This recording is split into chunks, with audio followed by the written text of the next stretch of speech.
Now we will see Oswald's dilution law. Okay. So first of all, I will tell you the statement, and then we are going to explain the statement with the help of derivation. Okay, we are going to apply law to weak acid and weak base. So what is Oswald's dilution law? According to this law, degree of dissociation, you know, it is indicated by alpha. Degree of dissociation of weak electrolytes. It is directly proportional to square root of volume, or it is inversely proportional to square root of concentration.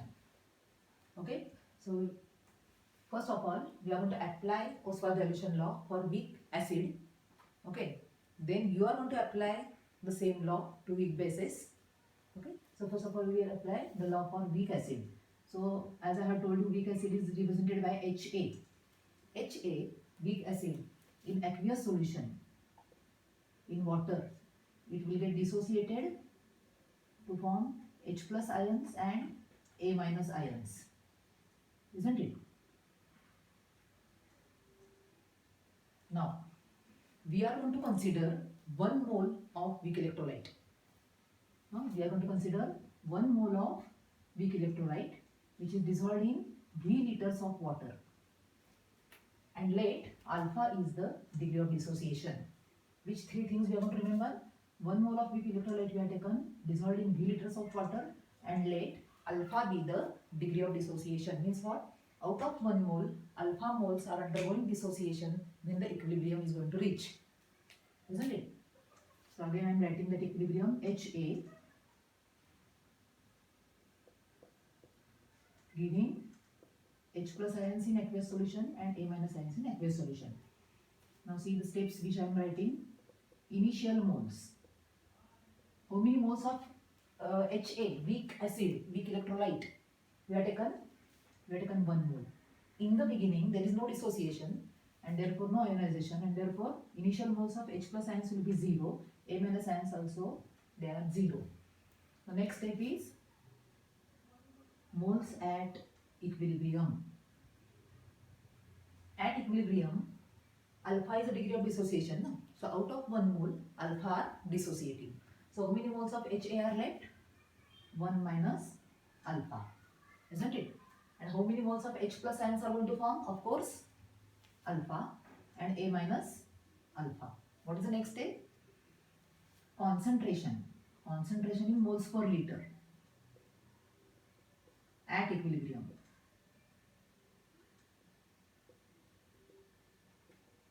How many moles per liter at equilibrium? So moles at equilibrium we are written over here. Moles per liter we will write, right? So moles per liter. Okay. So these many moles are present in, what is the volume? V liters, isn't it? 1 minus alpha moles are present in V liters. So if the volume is 1 liter, how many moles will be there? Of course 1 minus alpha upon V, isn't it? Now how many moles of H plus ions will be there? H plus ions at equilibrium, they are present in V liters. So in 1 liter we will have alpha are present in V liters. So 1 liter we will have alpha upon V, isn't it? Alpha moles are present in V liters. So 1 liter per liter alpha upon V, and these also alpha upon V. Understood? Now applying law of mass action to this reversible chemical reaction, isn't it? What we will get? Ka, dissociation constant, just now we have seen, is equal to H plus ion concentration at equilibrium, A minus ion concentration at equilibrium upon Ha. So these concentrations we have got over here, we will substitute that.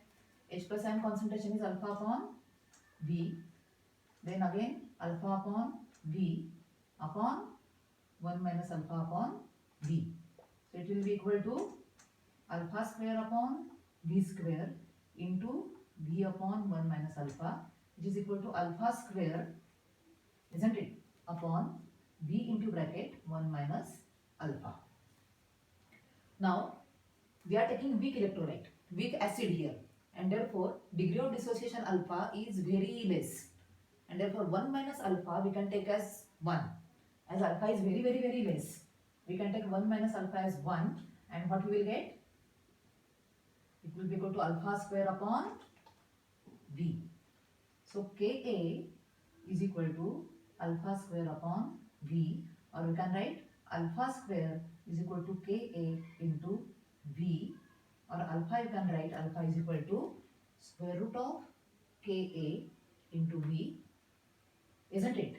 Now 1 upon V is C, concentration.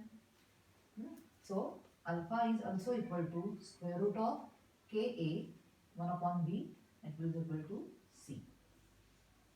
So degree of dissociation, what is the statement we have written? Oswald dilution law, degree of dissociation of weak electrolyte is directly proportional to volume.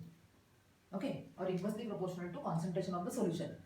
Now just think, if you will increase volume of the solution, that means we are pouring water, isn't it? So we are diluting the solution. So after diluting the solution, of course, the ionization will be more and more, isn't it? So degree of dissociation is directly proportional to volume, means it is directly proportional to dilution of the solution. At the same time, if you will increase concentration, isn't it? Then degree of dissociation will be less. Are you getting all of you? Now similar derivation you are going to write at home for weak base, which is BOH. Okay, instead of writing this equilibrium, you are going to write BOH giving B plus plus OH minus, and the entire derivation will be the same. You have to remember only these three steps: initial moles, moles at equilibrium, and concentration at equilibrium. This is Oswald's dilution law, and number of problems are there based on these formulae, which are very simple. Ka will be given to you, C will be given to you, alpha you have to calculate, or alpha will be given to you, C will be given to you, Ka you have to calculate. Very simple problems, numericals, which we are going to see later on. Okay.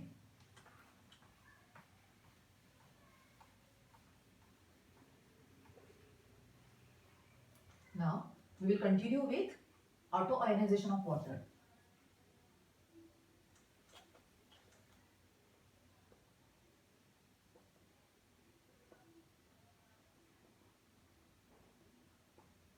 Auto-ionization of water. Acids and bases, their ionization we have seen, isn't it? So water in water now. What we have seen? Acid in water, base in water.